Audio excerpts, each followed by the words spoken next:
In today's video, I'm going to teach you how to track activity history in Airtable. First, open Airtable on your desktop and log in. From your workspace, open the base where you want to monitor activity. It's best to start in a grid view, so you can see records clearly, though the tools we'll use are available across most views. Next, turn on Revision History. In the toolbar, click the View menu and choose Show Revision History. A panel will appear showing each change made, who made it, and when it happened. This running timeline is your quick, built-in audit trail. If you're collaborating with a team, this is invaluable for answering what changed and why, without guessing. Now, drill into specific records. Click a record or open its expanded view to review the details of who created or modified it, what fields were altered, and the exact timestamps. As you scan, you'll see a clear narrative of edits, which makes accountability straightforward and helps you troubleshoot unexpected changes. To capture activity automatically, add a created time field and a last modified time field to your table.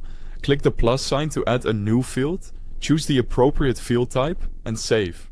Created time stamps when a record was first added, while last modified time updates whenever changes occur. You can limit last modified time to specific fields to avoid noise and get a focused signal on critical updates. For even more clarity, add a last modified by field. This records the collaborator responsible for the last update, and, like time fields, can be scoped to specific fields if needed.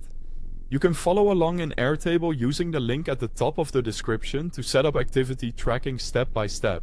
If you want structured, permanent logging, create an optional activity log table. Add fields like record name, action taken, date, user, and notes, and create a linked record field to connect each log entry back to the relevant record. This gives you a centralized, report-friendly audit trail you can reference or export. Once you have activity captured, make it useful with filters and groups. Filter by user to see who changed what, by date range for weekly or monthly reviews, or by table or record for targeted checks.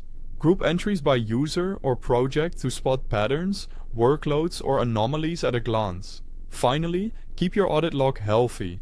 Check revision history and the activity log regularly, and make sure teammates know how and when to record actions so the trail stays complete and trustworthy. That's how you can track activity history in Airtable and create an effective audit log for your base. Thanks for watching.